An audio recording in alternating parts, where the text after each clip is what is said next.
Muli nating saksihan ang kwento ni Lauro, ang sabungerong yumaman dahil sa diwata. Dahil sa pagiging mayaman niya sa larangan ng sabong, ay pinag-iinitan siya ng mga opisyalis ng gobyerno na tulad niya ay sabongero rin. Ang kaibahan lamang nila ay ang kanyang perang panabong ay galing sa sariling pawis niya at pagsisikap. Samantalang ang sa alkalde at kapitan del barrio ay hindi siya sigurado kung saan kinuha ang pantayan ng mga ito. Dahil sa sunod-sunod na panalo niya at ng ganadores niya ng mga tandang ay mas lalo siyang pinag-iinita ng mga ito. Sa ngayon nga ay nahanap niya ang kanyang mag-ina niya na nakidnap for ransom. Alam niyang ang mga ito ang may gawa at wala siyang magawa kundi lihim na hanapin dahil hindi siya sigurado kung kasabwat ba ng mga ito ang mga pulisya na nagadestino sa kanilang bayan. Kakayanin niyang mag-isa na hanapin ang kanyang mag-ina at suungin ang panganib. Katulong ang mutyang bigay sa kanya ng diwata. Malayo pa lang ay tinigil na ni Lauro ang dalang kotse, isang Ford Ranger na kulay itim, at kabibili lamang niya nang manalo ang kanyang tandang na pang 10 beses. Wala siyang dala kahit ano. Ang usapan nila ng kidnapper na perang pantubos sa kanyang mag-ina ay hindi niya tinupad. Bakit naman niya gagawin iyon? Gamit niya ang kanyang anting-anting ng diwata na bigay sa kanya noong iniligtas niya ito. Noong nabitag ito ng isang harang ng nilagay ng mga treasure hunter sa isang malaking bato, may marka ng ulong isda. Hindi siya makikita ng mga gwardya sa labas ng gate dahil sa kotse pa lang ay suot na niya ang anting-anting. At inusal na niya ang Latin para magmistulang wala siya sa paningin ng mga ito. Paglalaroan niya ang 3 gwardya bago niya gagawin ang kanyang misyon. Ang mailigtas ang kanyang mag-ina. Nilapitan niya ang isang gwardya at binatukan ng buong lakas. Balak niyang pag-awayin ang mga ito at magsisilisan sa kanilang pwesto. "Reko, ano ba? Nananakit kayo ah?" Sigaw ng isa na nanlilisik ang mga mata sa galit. "Bakit naman kita sasaktan? Nagbabasa ako ng kwento sa aking cellphone. Para naman di ako makatulog. Wala pa tayong relyebo. Anong oras na?" Reklamo ng isa. Nilapitan ni Lauro ang may hawak ng susi at inaral kung paano makuha ang atensyon nito nang hindi siya mahirapan na makuha ang susi na nakakabit sa pantalon. Binatukan niya ito ng buong lakas kaya napalangyan ito sa isa pang kasamahan. "Badong, nananadya ka ba talaga?" Galit na tanong nito, sabay tayo para sugurin ang kasamang nagulat sa paninita nito. Tahimik na napangiti si Lauro. Mag-away-away ang mga ito at hindi na siya mahihirapang kunin ang punpon ng susi na nasa gilid ng isa sa mga ito. Nang tagumpay niya iyong nakuha ay hinayaan niya ang mga itong mag-away at pinasok ang loob. Naglakad siya para hanapin kung saan tinago ang kanyang mag-ina. Sa isang malawak na silid niya ang mga ito natagpuan, kaharap ng 2 kalaban niya sa sabong, sina Alcalde Leon at ang kasamang kapitan. "Mga hayop, sinasabi ko na nga bang sila ang may pakana ng lahat ng ito?" Galit na wika niya sa sarili. Awang-awa siya sa kanyang mag-ina, nakagapo sa mga ito habang nakasalampak sa maalagkabok na sahig. "Babayaran niyo ito," galit na sambit niya. Bigla niyang naalala ang diwata. Noong niligtas niya ito, nangako ito na kahit anong hihilingin niya, ay kaya nitong gawa ng paraan upang matupad. Naisipan niya itong tawagin. Bakit nga ba hindi niya naisip iyon agad? Hinawakan niya ang mutya ng gabi na bigay nito. Binulong niya rito ang pangalan ng diwata at ilang saglit pa ay lumitaw na ito sa kanyang harapan. "Lauro, bakit ka naging invisible? Tsaka bakit mo ako tinawag?" Tanong nito. "Diwata Liway, tulungan mo akong mailigtas ang aking mag-ina mula sa mga lalaking iyan," hiling niya.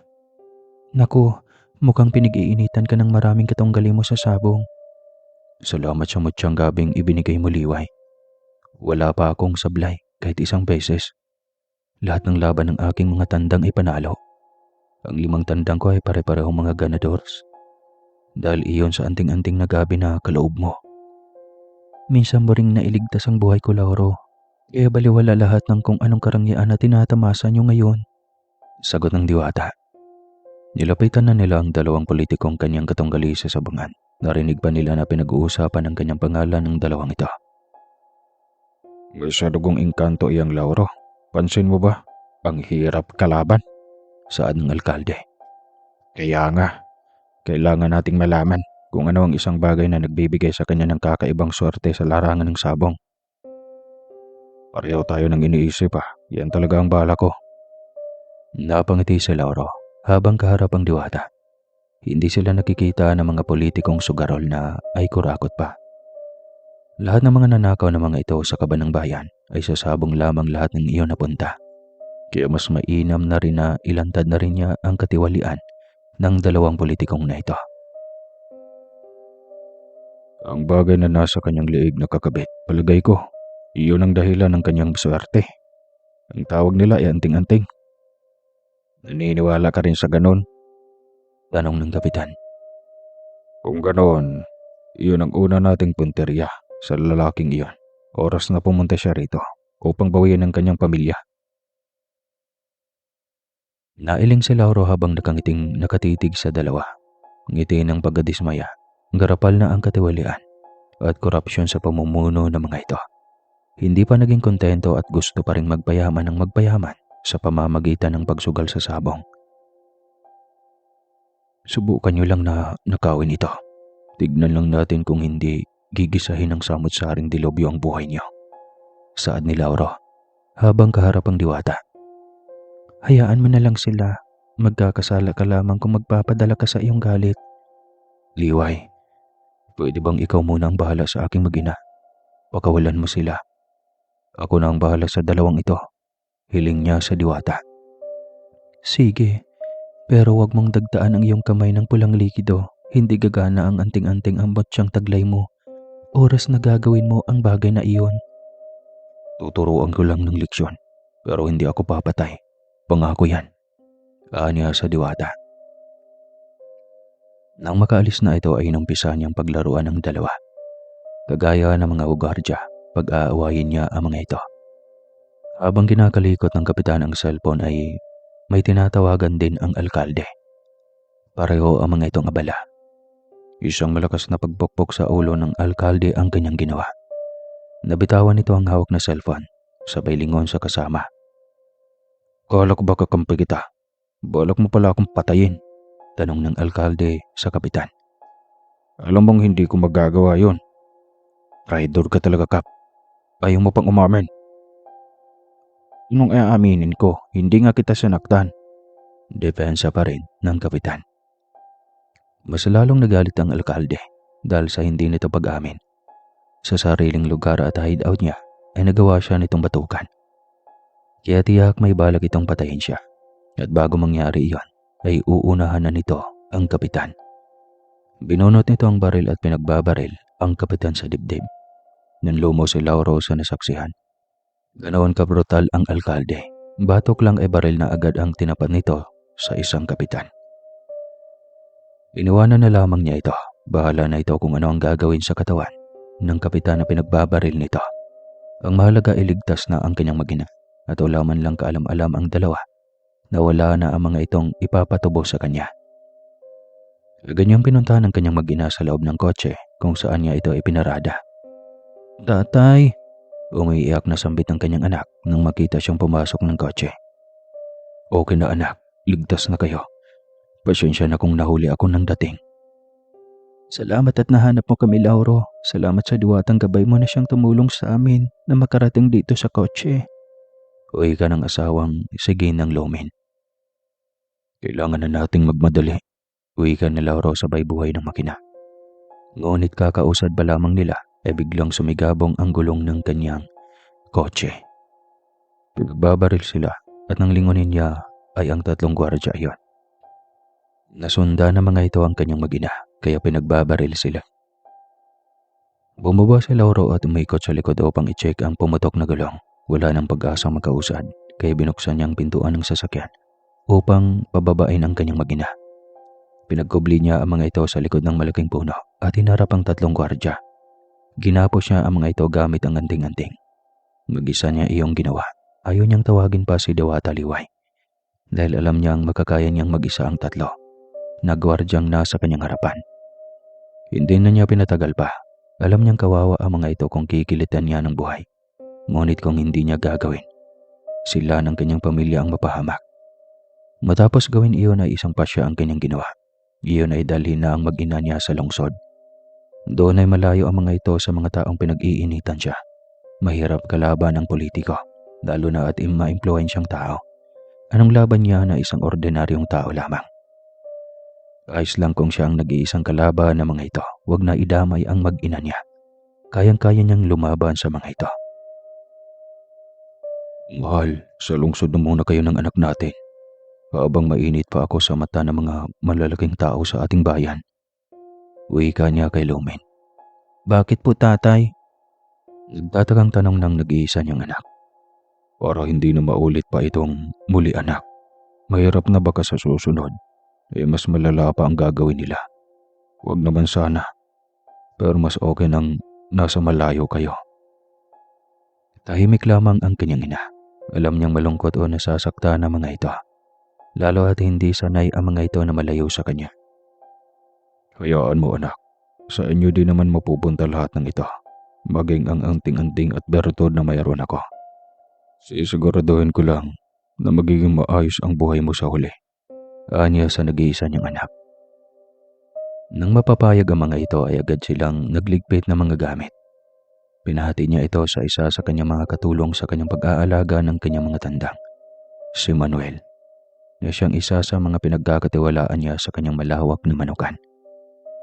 Nagumpisa lang siya noon na sa isang tandang. Nasipit niya noon habang papunta sa sabungan. Nang makita niya ang diwatang nagmamakaawang humihingi ng tulong. Simula pagkabata ay may third eye na siya. Kahit anong elemento. Nakikita niya noon pa mang wala pa siyang taglay na anting-anting. Kaya malinaw niyang nakikita ang nanghihinang diwata. Nadali-dali niyang inilayo sa lugar na iyon. Hindi siya mapakali habang iniisip ang kanyang mag-ina. Mag-alas 2 na ng hapon. Hindi man lang tumawag sa kanya si Manuel kung kumusta na ba ang biyahe ng mga ito. Sobrang nag-aalala na siya para sa kanyang mag-ina at sa kanyang alalay. Hindi lang katulong o alalay ang kanyang turing kay Manuel. Ito ang kanyang tunay na kaibigan at pinagkakatiwalaan sa lahat ng meron siya. Pamilya man o mga ari-arian. Noon pa man ay napatunayan na niya ang katapatan nito sa kanya. Nakatulugan na rin ni Lauro ang kanyang iniisip. Hindi niya alam kung ilang oras lang ba siyang nakaidlip. Basta't nagising na lang siya sa yugyug ng isa sa kanyang mga trabahante. Kuya Lauro, alisin ko na. Magkakape na po tayo. Malimit namang alas 3:30 pa lang ay gising ka na para magkape ah. Puna pa nito. Si Manuel ba dumating na? Tanong niya. Hindi pa Kuya Lauro, ngunit malapit na rin daw siya. Kakatawag ko lang sa kanya. Emporma nito. Biglang lumuwag ang kanyang loob. Ibig sabihin ay ligtas ang kanyang mag-ina. Hahanap na lang siya ng pagkakataon na makadalaw sa kanyang mag-ina. Na hindi siya masundan ng mga taong mainit ang dugo sa kanya. Saktong may pinta kasi sa bayan. Dalawa sila ni Manuel ang may dalang tandang na panari. Isang sweater at isang talisayin. Bago nila ito dinala sa sabungan, ay pinaliguan niya ang mga ito ng tubig na pinagbababada niya ng mutya ng gabi. Kaya tiyak na ang panalo ng kanyang mga alaga. Huwag mong pahawakan sa iba ang hawak ng tandang. Baka masumpa ang panalo natin. Bilin ni Lauro kay Manuel. Oo na, lagi kong iisipin yun amo. Sagot ni Manuel. Honor type jeep ang kanilang dala. Medyo mataas ang bundok na iyon. At lubak-lubak ang daan. Kaya iyon na ang kanilang ginamit upang masigurong makarating sila ng sabungan nang walang aberya. Pagkarating nila sa sabungan ay marami ng panauhing naroon. Kanina pa nagsisimula ang sabong, ngunit ayos lang.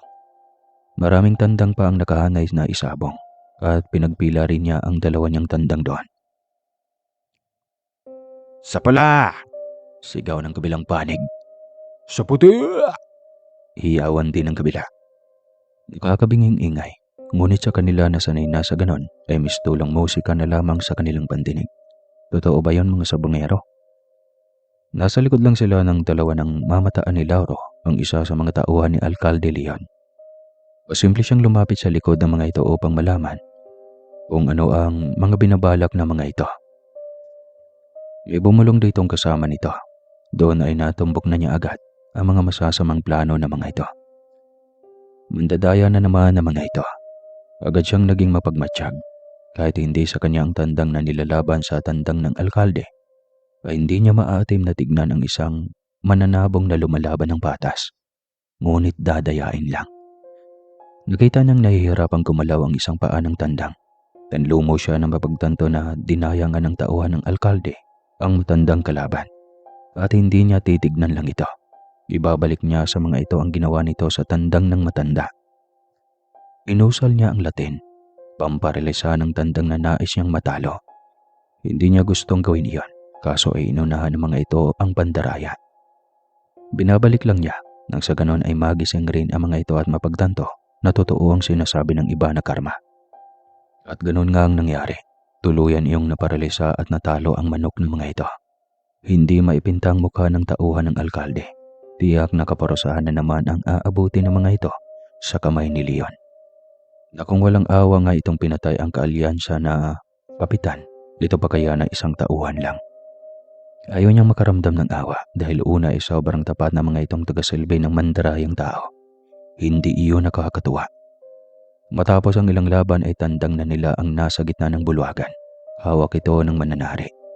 Kasama ng isa pang tandang nakatapat nito. O siya, dublado tayo. Wika ni Lauro kay Manuel. Ito ang paraan ng kanilang pagdaya o pusta sa larong sabong. Ibig sabihin ng 100,000 ay magiging 200,000 piso. Dublado daw kami, Kuya Kasador. Sigaw ni Manuel. Logro 8 ako. Wala man ko naintindihan doon. Wika naman ng isang Kristo. Marami rin ang nakitaya sa pusta nitong Logro 8. Nagkumpula na sa paligid ng Kasador ang Kristo sa nasabing sabungan. Maraming tiwala sa tandang ni Lauro. Ilang beses na itong nanalo. Ganadors ang tawag sa manok niyang ito. Na siyang ilang beses ng panalo at maraming kalaban na ang natumba. Inilapag na ng mananari sa rohida ng sabungan ang 2 manok na nagsisimula ng magkainitan. Siya pula. Sigaw ni Manuel at ang iba pang nasa kanyang likuran. Siya puti. Sigaw rin ng kabilang panig. Kanya-kanyang sinyas ng kamay. Hindi magkamayaw sa sobrang ingay at dami ng mananabong na Kristo. Di ba mananabong na Kristo? Ilang sandali lang ang lumipas ay bumagsak na kaagad sa rohida ng sabungan ang kalaban ng manok ni Lauro. Sigurado na ang kanyang pagkapanalo. Matutupad na naman ang balak niyang pagbili ng lupaing palayan. Ayos to. Unang pagkakapanalo na naman. Sigaw pa ni Manuel. Kakaibang pagkaramdam na maging manalo sa pustahan. Ang laki ng taya ko at ang laki rin ng panalo ko. Wika nito. Huwag kang paadik sa pusta. Maging matalino ka. Huwag pusta ng pusta. Pagkaramdaman mo lahat. Wika ni Lauro. Opo, Kuya. Salamat at dinala mo ako dito. Malaking tulong ito sa aking mga magulang. Matanda na sila. Noon pa man ay pangarap ko nang mabigyan sila ng magandang buhay. Gayon ay maibigay ko na ang buhay na iyon sa kanila. Basta kasama kita lagi sa sabungan. Tiyak akong mananalo ako sa pustahan. Salamat, Kuya. Masayang wika ni Manuel. Hindi yun sa akin lang. Ang nasa taas ang may kagustuhan na magkaroon ako ng ganito. At tiniti akong gagamitin sa tama ang mutya na kaloob sa akin. Litanya niya. Matapos kunin ng panalo sa Kasador ay nagdesisyon na ang 2 umuwi. Ngunit sa daan ay bumulaga na naman ang 2 tauhan ni Alcalde Leon. Alam ni Lauro na hindi sadya ng mga ito na mag-cross ang landas nila. Gulat na gulat ang reaksyon ng mga ito. Biglang may narinig silang ungol mula sa talahiban. Ungol ng taong nag-aalumpihit sa sakit iyon. Nang mapagtanto ng 2 na iba ang duda ni Lauro sa narinig, ay mabilis ang mga itong makbang patalikod. Agad itong sinundan ni Lauro. Anong ginawa niyo? Tanong ni Lauro. Biglang may sumigaw at humingi ng tulong. Nang marinig iyon ay agad na tinungo iyon ni Lauro, isa sa mga sabongero na naging kalaban din ng tandang ng alkalde. Mabilis na tumakbo ang isang tauhan. Susunod sana ang huli, ngunit mabilis na napigil ni Lauro. Huwag mong takasan ang ginawa mong ito, hayop ka. Galit na singhal niya dito. Hindi ito lumingon at nagmamakaawa ang boses. Bakit ka naman nanginginig? Wala pa akong ginawa sa'yo. Kamay ko pa lang ang hinarang ko sa katawan mo. Wika ni Lauro. Mukhang bogbog masyado at puro pasa ang buong katawan ng matanda, Kuya Lauro. May sugat ito sa ulo. Sigaw ni Manuel. Nang gigigil si Lauro nang marinig iyon. Lagi na lang tuwing may sabungan at talo ang mga ito ay talagang nangahamak ito ng kalaban. Galit na kinelyuhan ni Lauro ang tauhan ng alkalde. Huwag po. Takot na pagmamakaawa ng lalaki. Ngunit hindi ito pinakinggan ni Lauro. Mata sa mata. Ngipin sa ngipin. Yan ang batas ko. Kaya tignan mo kung ano ang sitwasyon ng taong binugbog niya. Galit na bulyaw ni Lauro. Sabay pinaulanan ng suntok ang mukha nito. Hanggang sa pumutok ang labi at kilay nito. Hindi napigil ni Lauro ang kanyang galit. Bumagsak ang lalaki sa tubuhan. Sapo ang mukha. Alam ni Lauro na delikadong matamaan ang parting panga ng lalaki. Subalit hindi na siya nakapagtimpi pa. At ito ang sunod niyang hiniritan. Wala siyang pagkaalam kung sakaling mapuruhan niya ang tauhan ng alkalde. Wala din naman itong awa, katulad ng amo nito. Nagmadali silang dinala sa sentro ang matanda. Iniwanan nila ito doon upang magamot. Katapos ay diretsyo ng umuwi. Kailangan pa niyang bumayahe patungong lungsod. Walang tigil ang text ng kanyang asawa. Tinatanong nito kung kailan ang dating niya sa inuupahan nilang apartment. Dahil nahanap na siya ng kanilang anak na si Junior. Siniguro mo na niyang walang may nakakakita sa kanyang lumuwas ng lungsod. Kahit sa kanyang mga tauhan ay iba ang kanyang paalam. Napaganda niyang simula nang mahawakan niya ang mutya na bigay ng diwata ay unti-unting umangat ang kanyang buhay. Subalit kaagibad din ay ang inggit ng ibang nasa paligid. Ngunit hindi siya matitinag. Ang mahalaga ay ginamit niya ito sa tama at hindi siya nang aabuso sa kanyang kapwa. Darating niya sa apartment ay sinalubong agad siya ni Junior. Kinikot pa niya ang kanyang tingin sa paligid at nang masigurong walang taong umaaligid, ay nagmandali siyang pumasok karga ang nag-iisang anak. Kala ko hindi mo na kami pupuntahan dito. Hindi mo man lang ako nare-replyan. Reklamo ni Lomin. Pasensya na, mahal. Bukod sa abala ako ay ayoko munang may makakaalam na nandito kayo. Alam mo naman na malaki ang inggit ng mga sabongerong politiko sa akin ngayon. Mga walang bayag. Sana naman hindi nila isali pa kayo sa inggit nila sa akin. Litanya niya. Kaya nga Lauro, tigilan mo na yung pagsusugal. Alam mong hindi maganda ang dulot ng bagay na iyan eh. Lomin, mahal. Swerte tayo dito.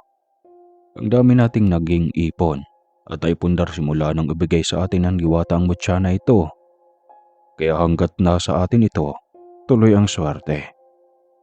At silang mga walang hiyang inggitero, manatiling talunan at kurakot.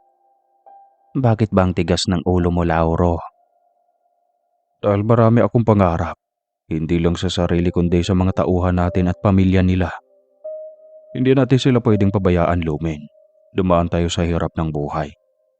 Alam natin kung gaano kahirap ang ganong sitwasyon. Kaya dapat kung may pagkakataon tayong tumulong, gawin natin. Walang magawa si Lumen sa kanyang naging desisyon. Kahit naging mapeligro na ang kanilang lagay, wala siyang pag-alinlangan. At patuloy pa rin ang hangarin na laging panalo sa lahat ng laban. Nanatili siya sa tabi ng kanyang mag-ina sa loob ng 1 linggo. Pinaubaya muna niya sa kanyang mga tauhan ng kanyang manukan. Isang umaga habang nanonood sila ng telebisyon, habang nagkakape, ay hindi magandang balita ang bumungad sa kanila. Ang PO3 na pulis na nakadestino sa kanilang bayan at ang punong barangay ang nakaflash sa monitor ng telebisyon. Nakaposes dahil huli silang magkasama sa pangingidnap. Nagulat siya nang makitang mga magulang ni Manuel ang biktima ng mga ito. Bigla siyang kinabahan. Pakaramdam niya ay konektado ito sa kanya.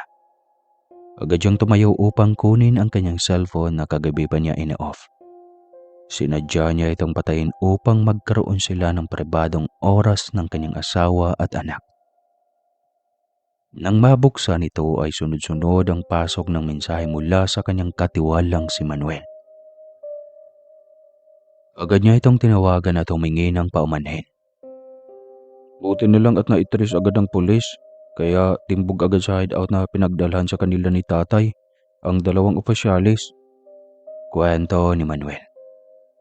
Mga walang hiya talaga ang mga yun. Anya. Ikaw ang gusto nilang kapalit kay nanay at tatay dahil gusto nila malaman kung anong mutya ang iyong angkin, kung kaya't lagi kang panalo sa sabong. Ganoon ba? Pues, wala silang maasahan. Hayaan nyo. Ako ang bahalang re-resback sa kanila. Anya. Tinignan siya ni Lumen. Makahulugang titigihan. Mahal, ayan ka na naman. Pwede ba? Huwag mo kong sumbatan na naman. Kasi naman Lauro, bakit kasi sa ganitong sitwasyon tayo napasok? Ito talaga ang buhay na para sa atin. Tanggapin na lang natin, mahal. Mas tahimik ang buhay natin noong mahirap at simple ang buhay natin. Ayaw ko ng ganito, Lauro. Narito na tayo, mahal. Harapin natin ang mahalaga ay nasa tama tayo. Wala tayong sinakta na tao. Wala tayong dinaya. Biyaya sa atin si Diwata Liway. Litanya niya. Wala nang magawa pa ang kanyang asawa. Kailangan itong tanggapin dahil marami na silang naumpisahang adikain. Muling tumawag si Manuel sa kanya. Kaya agad niya itong sinagot. Kuya Lauro, may bagong update. Nahuli din sa wakas ang mastermind. Mukhang doble ang kaso ni Alcalde Leon. Masayang balita ni Manuel. Kaya na nating batas ng magbigay ng parusa sa lahat ng nagawang kasamaan ng mga taong iyan. Anya, pagaramdam niya simula nung nahuli ang tatlo ay naging baluwag na ang kanyang daanan. Wala na ang mga ito na laging mainit ang ulo sa kanya. Wala na rin siyang ipag-aalala tungkol sa kanyang pamilya. Matapos ang sanglinggang pananatili niya sa tabi ng mag-ina, ay bumalik siya sa baryo upang harapin ang napakaraming obligasyon niya. Tuwang sinulubong siya ng ibang mga tauhan, lalo na si Manuel, ang kanyang kanang kamay. Na siyang inaasahan niya sa lahat ng bagay na mayroon siya. Tuloy-tuloy na ang ating advokasya, Kuya Lauro. Ang tulungan lahat ng mahirap at pag-aralin ang lahat ng mga batang mahirap na hindi kayang tustusan ng mga magulang sa ating baryo. Ayos ito, magiging maunlad na itong ating baryo. Natigil sila sa pag-uusap nang marinig ang tila isang sipol ang napakalakas na persa ng hangin, tila paikot-ikot sa buong bahay. Dinig ang bawat langit-ngit ng kawayan sa likod at ang mga sayaw, at maging ang mga sanga ng punong kahoy. Kasunod ay ang pagdilim ng langit na nagbabantang bumagsak sa anumang oras. May bagyo yata, sambit ni Manuel. Wala namang may naibalitang bagyo. Baga kaunting ulan lang. Parang ang aliwanas naman kanina lang. Tapos biglang ganito. Takang tanong ni Lauro. Yun nga kuya eh. Reaksyon ni Manuel. Mula sa labas ay may narinig silang boses na nag-uusap. Kaya nagkatinginan sila ng may pagtataka. Dito ba yon? Dinig nilang tanong ng kung sino. Oo, Gimo. Ito yung bahay niya. Kaanin ng isang pamilyar na boses. Si Tonyo. Ang kapatid ni Alcalde Leon na minsan at kasama nito sa sabong. Lauro. Tawag ng isang baritonong boses mula sa labas ng bahay. Malaking tao yata ito. Sa utak ni Lauro na habang binubuksan ang pintuan ng bahay. Ikaw si Lauro? Tanong ng boses.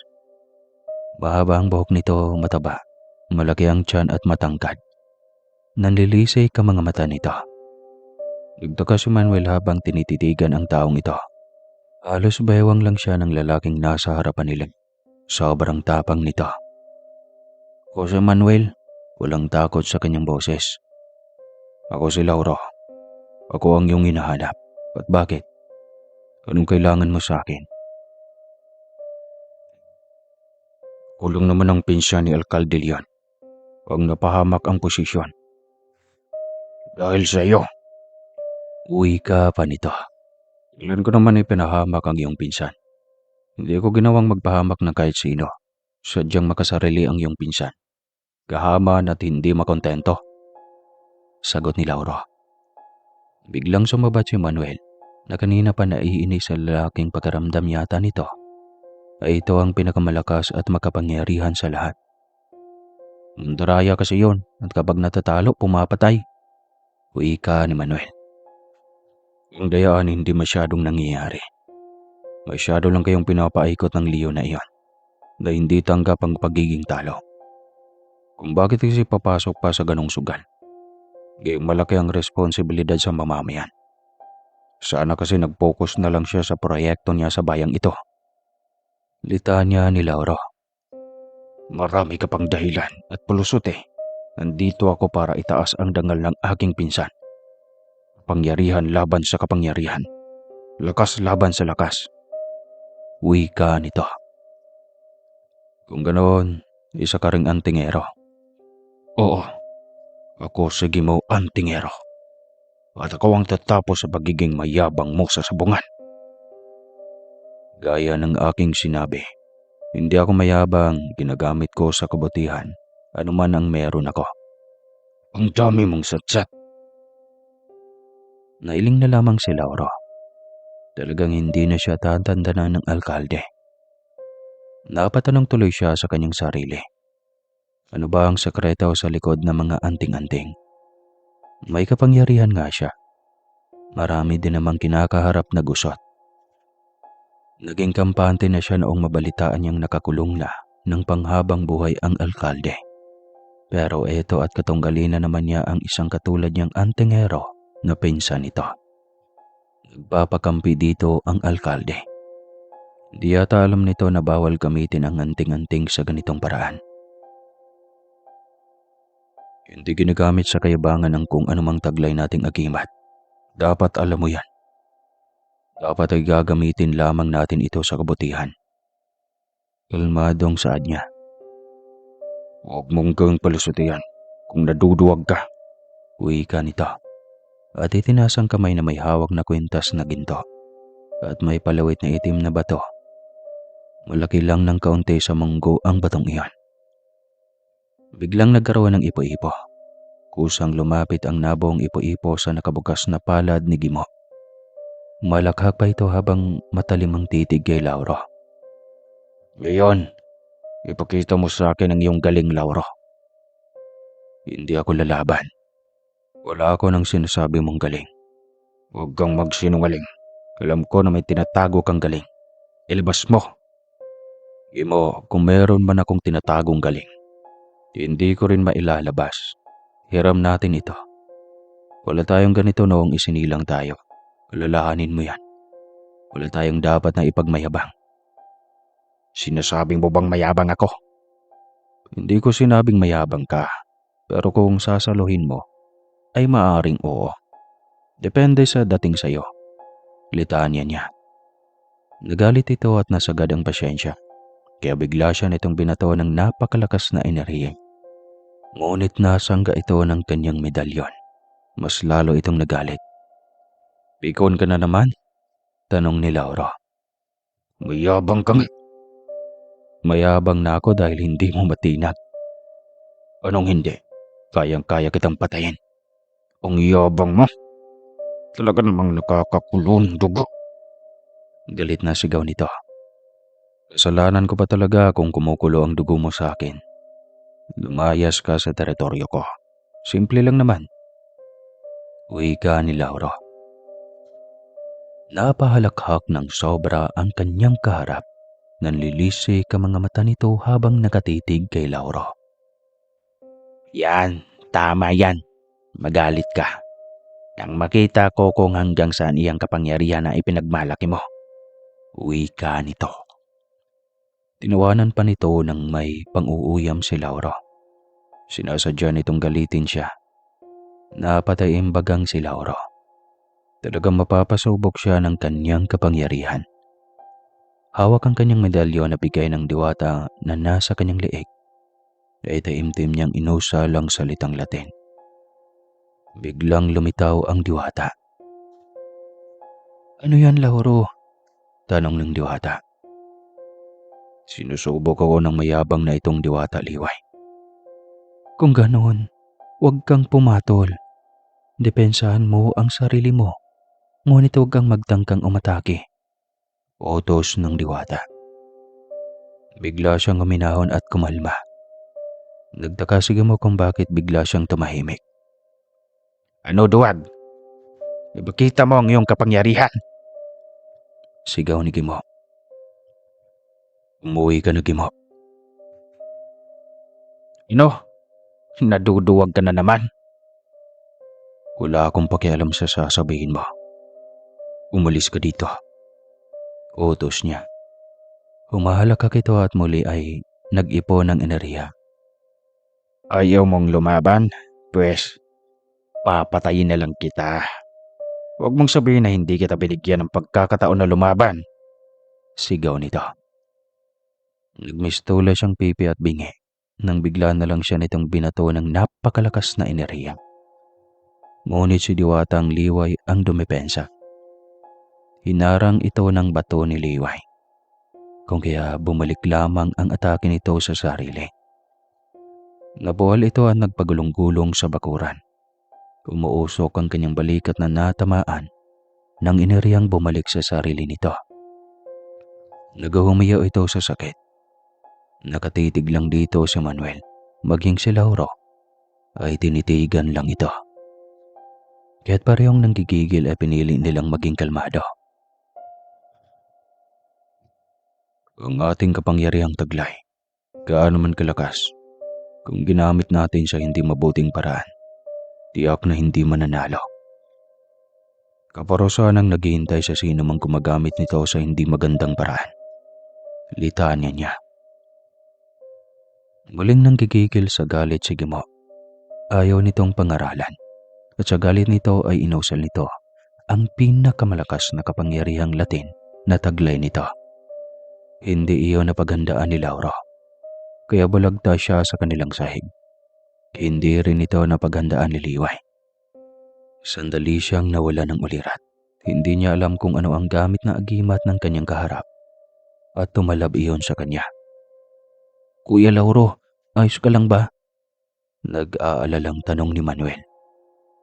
Nang marinig iyon ni Lauro, ay napamulat siya ng kanyang mga mata. Tuwang-tuwa si Gimo nang makitang tinablan si Lauro ng kapangyarihang taglay nito. Bulagta pa siya sa lupa at ramdam niya ang pananamantalang pagkawala ng kanyang lakas at ulirat. Nakabawi siya ng lakas nang tulungan siya ng diwata. "Paumanhin, Lauro, hindi ko akalaing aataking muli ang napakayabang na taong yan." "Ayos lang, Liway. Hindi ko rin inasahan eh," sagot niya. Akala ko ba matatag ka? Buti na lang pala nagising ka pa. Mayabang na wika nito. "Talagang hindi mo ko titigilan, Gimo.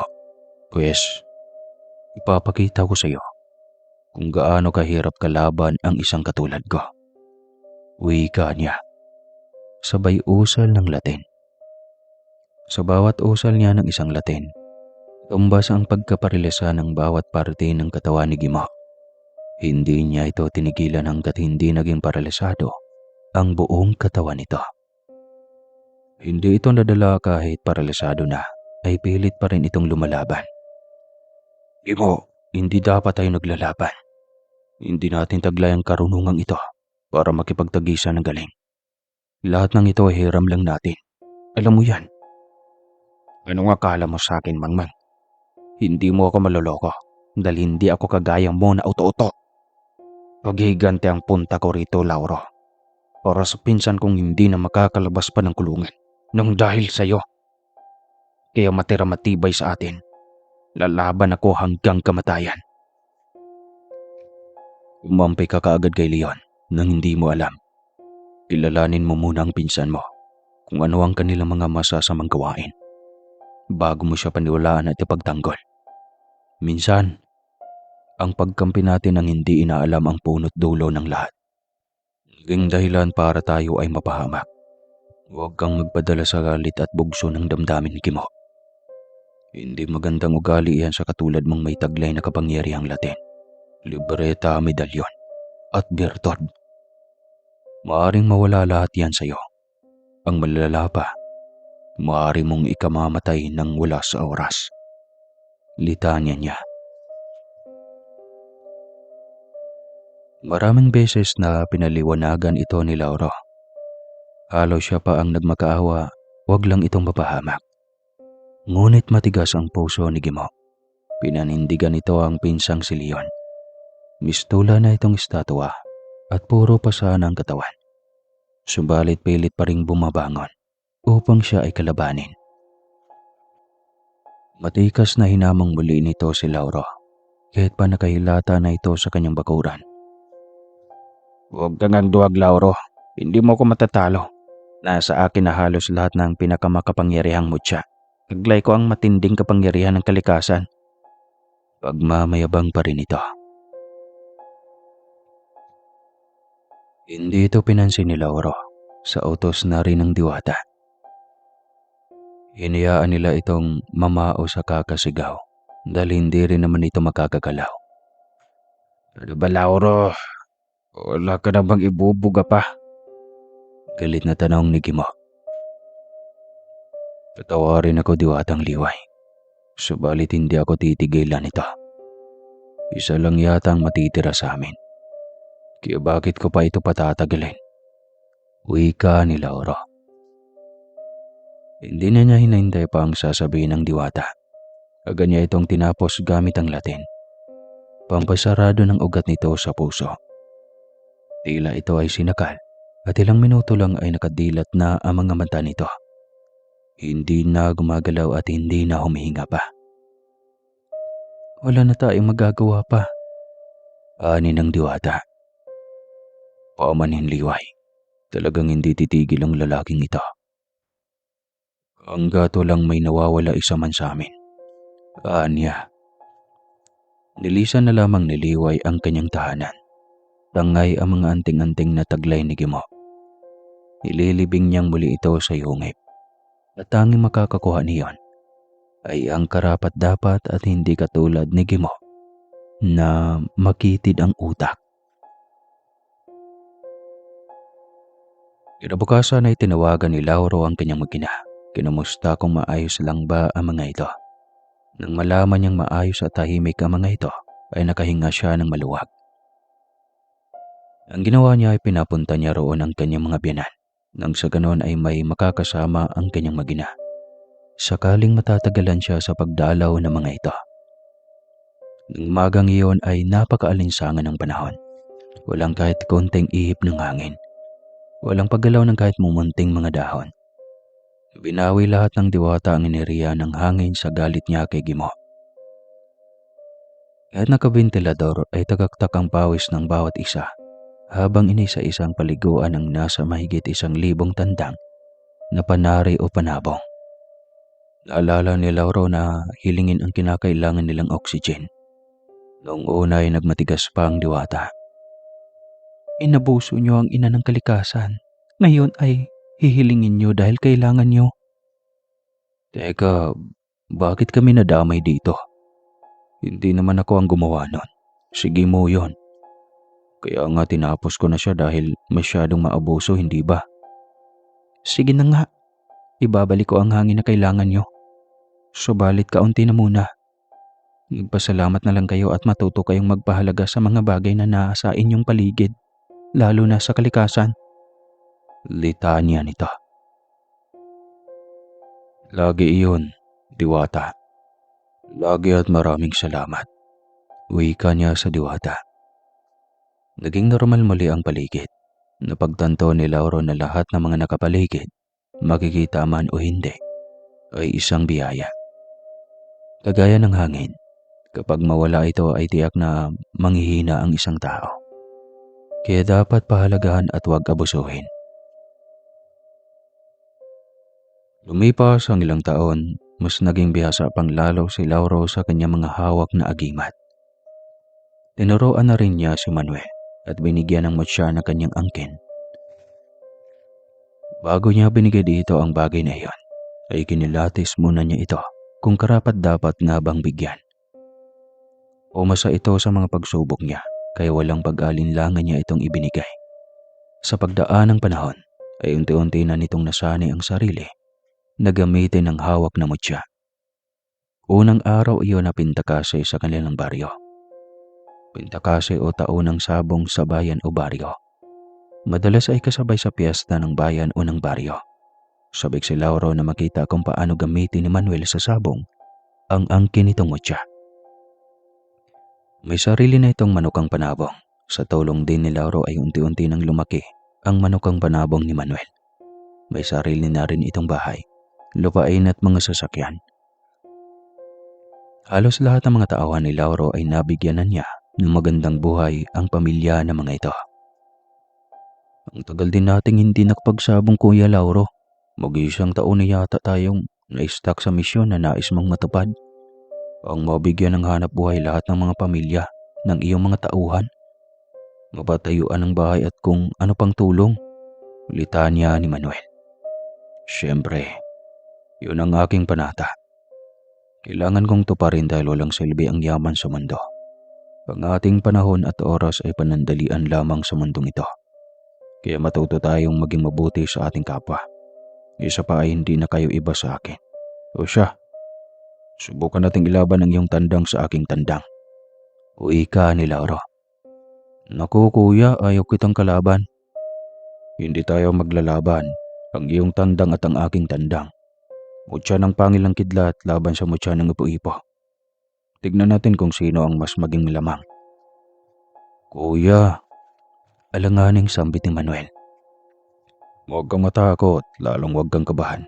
Manalo matalo ang mahalaga ay ang tibay ng ating samahan. Paalala ni Lauro. Sa bagay nga po kuya, hindi ako natatakot matalo.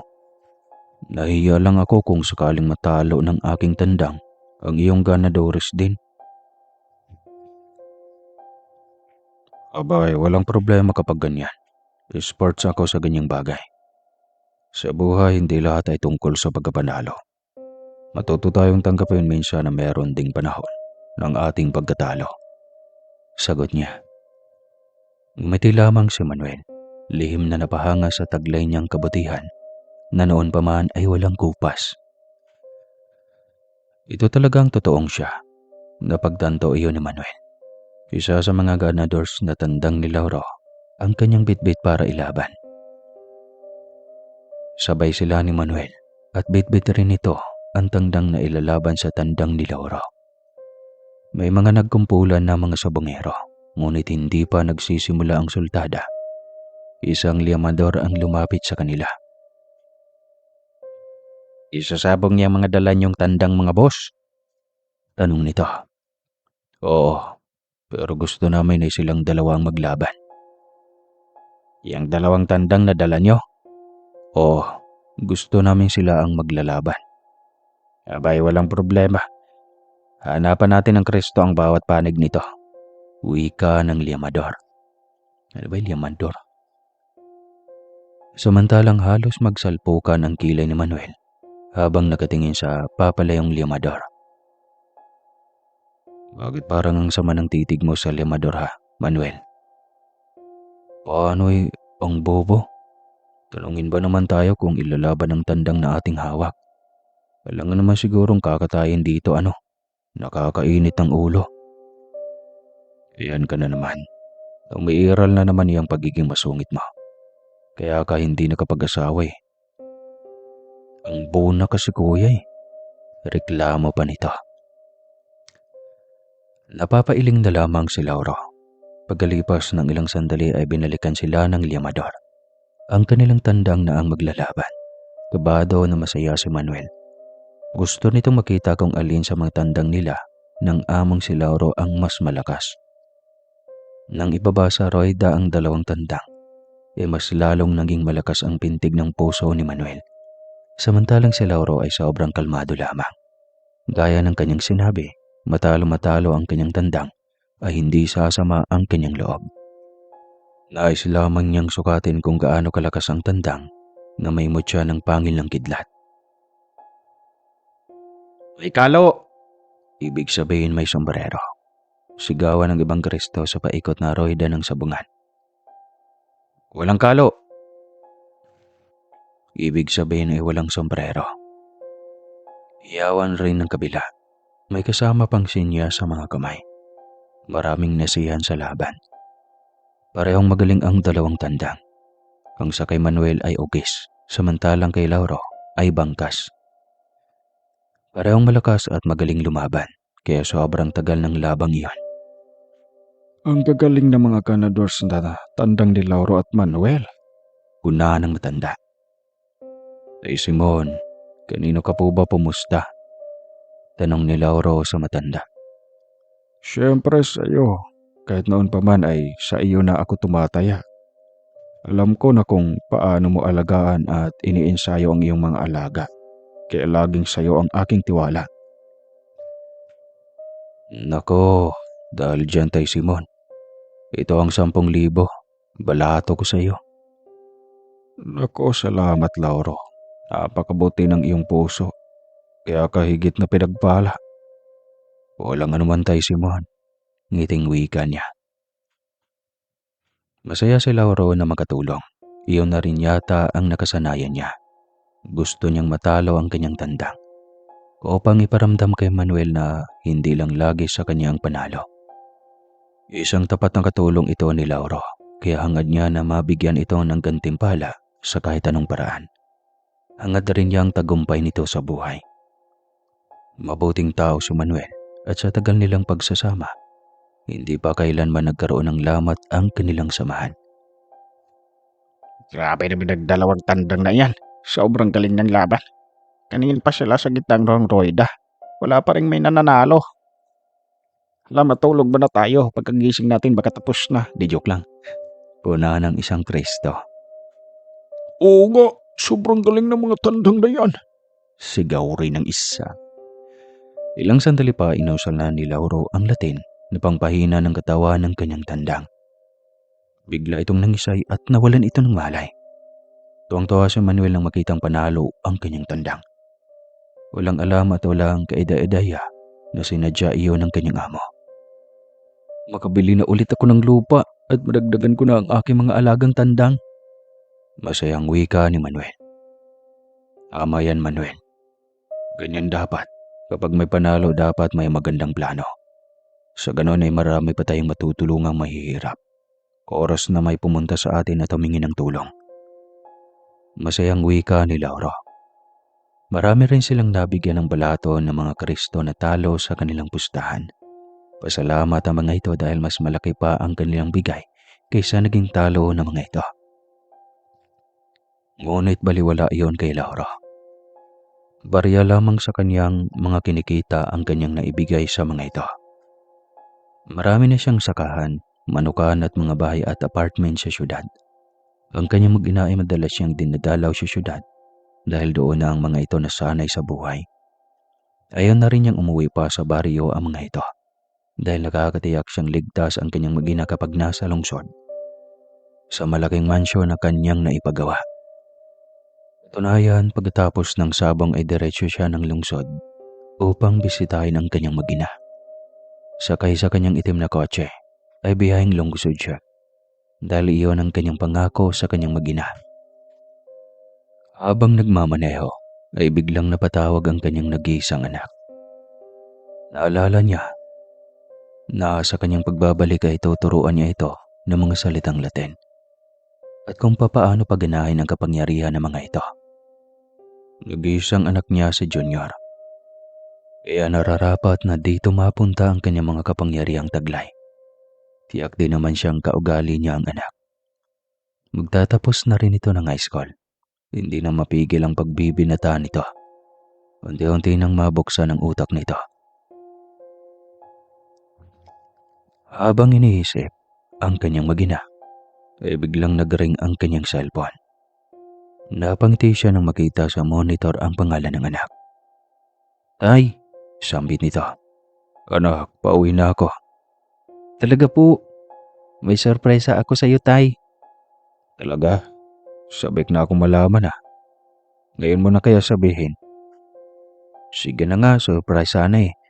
Pero okay po, sasabihin ko na lang ngayon. Valedictorian ako, Tay." Naku, lumundag ang puso ko sa tuwa anak. Talaga ba? "Opo." Napakatalino talaga ng anak ko. Manang-mana sa tatay. Dinig iyon ni Lomin sa kabilang linya dahil naka-loudspeaker at hindi nito maiwasang pumuna. "Mana ka dyan, matalino ka lang sa sabong." Wika nito. Kaya napangiti siya ng alanganin at matagal bago nakapagsalita. Ito talagang mama mo. Halatang may galit sa akin. Kasi naman tatay, hindi mo na nilalambing ang nanay. Puro katandang, kaya ayan tuloy. Galit sa iyo ang nanay. Pagkarating ko anak, lalambingin ko kaagad ang nanay mo. Aniya nang nakangiti. "Ay, tumahimik ka dyan, Lauro." Wika nito. Kaya tinawanan silang pareho ni Junior.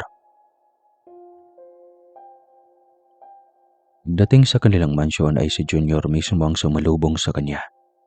Sobrang saya ito nang makita siya kaya niyakap siya nito ng mahigpit. Ang nanay mo anak.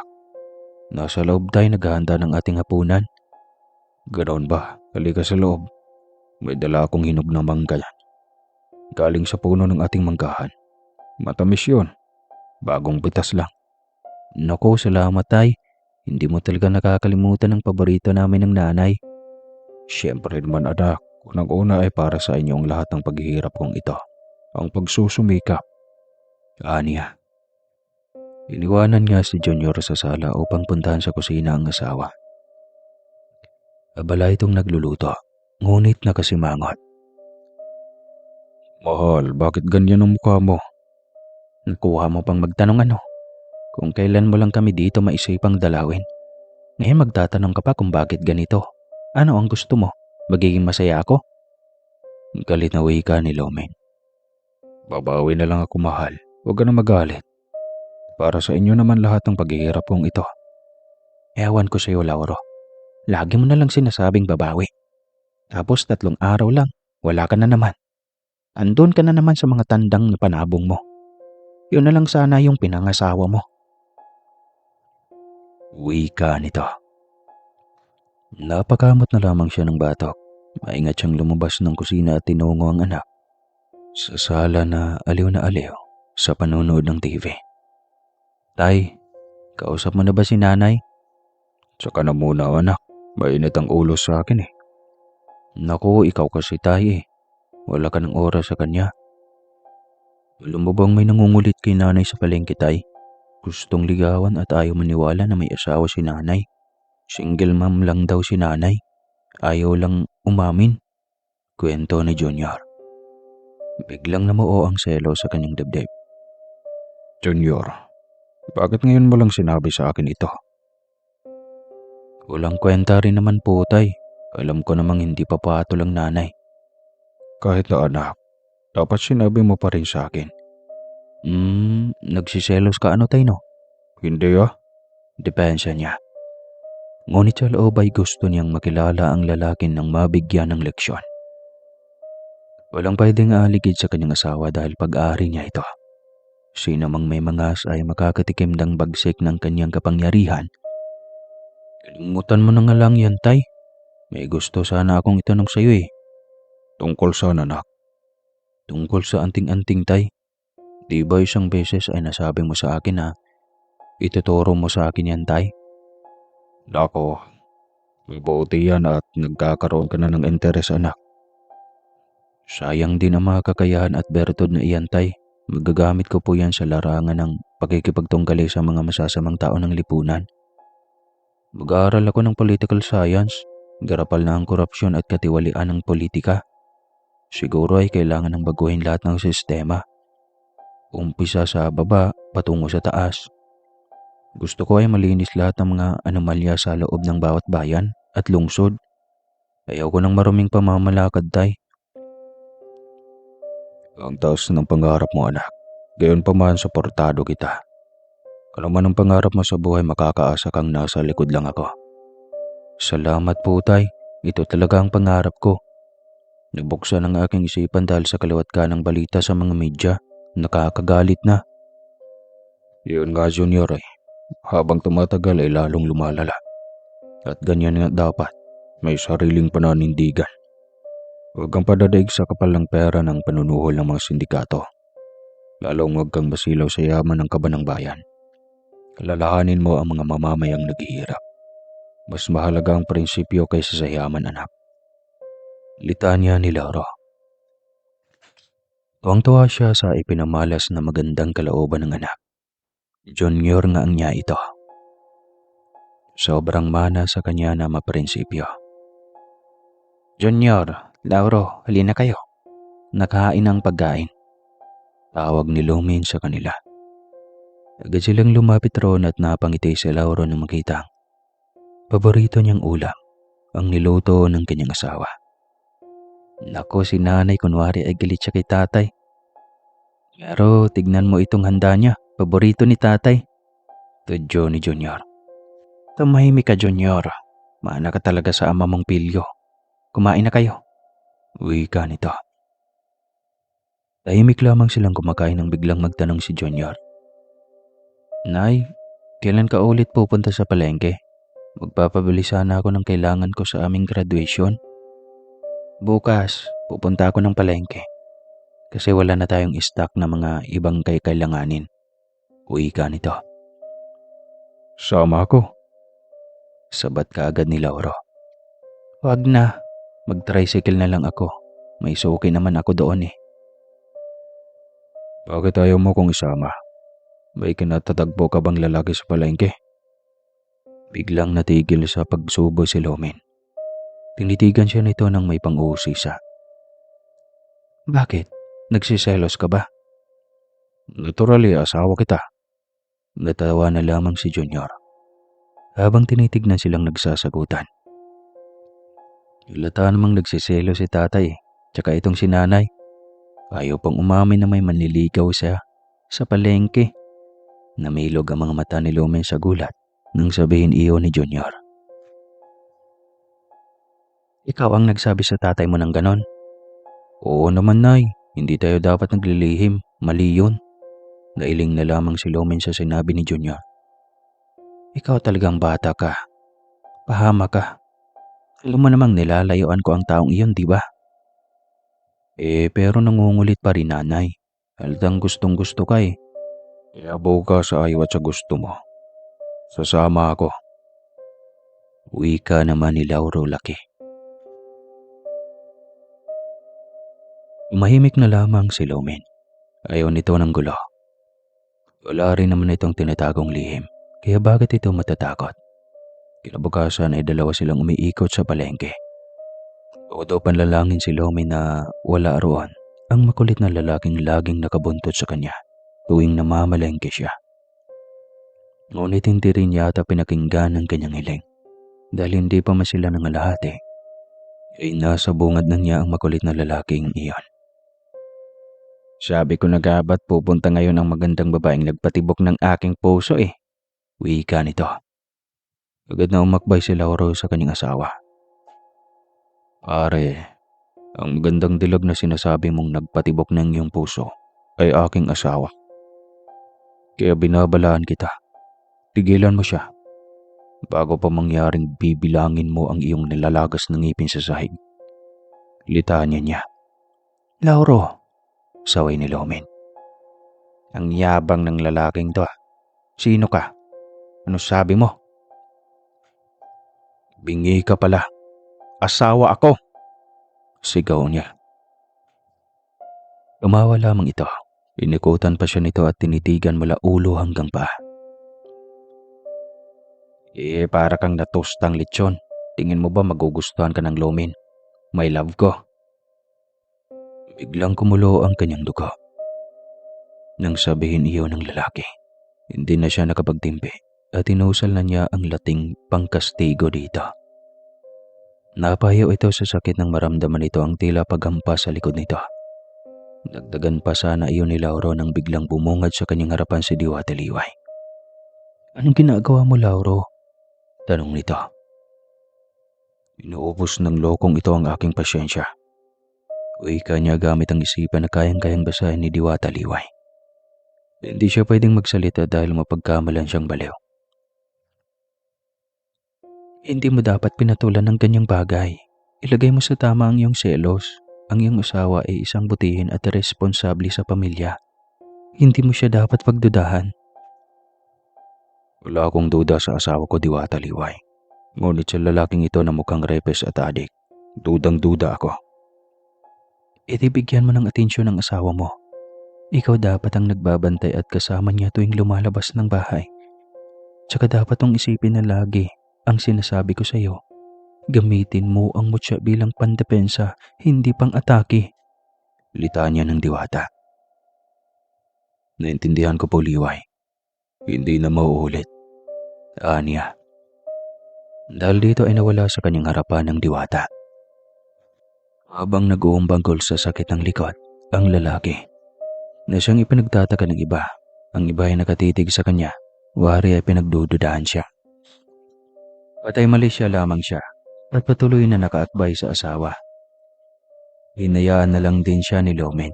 Ayaw nito na magkasagutan na naman sila dahil sa selos lang niya.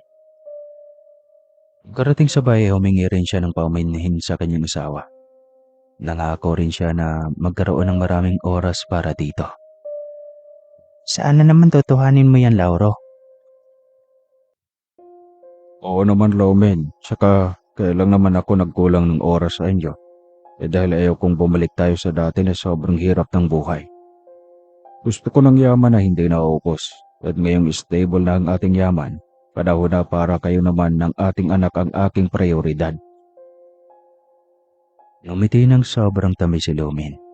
Bilang isang asawa, iyon ang pinakaunang kahilingan niya. At ngayon ay matutupad na ito. Kumpleto na siya sa kanyang buhay. Sabay silang dumalaw sa graduation ng kanilang anak. Isang kumpleto at masayang pamilya. Sobrang proud nilang pareho na isinuot ang medalya ng anak ng pagiging valedictorian nito.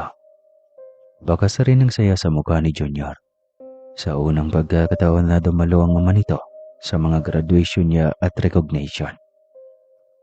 "Sana palagi tayong ganito, tatay," wika ni Junior. Oo anak, pangako yan. Sagot ni Lauro. Matapos ang seremonya ay diretso sila sa mamahaling restaurant. Masayang nagsalo-salo bilang pasasalamat sa isang mahalagang ganap sa kanilang buhay bilang isang buong pamilya. Wagan!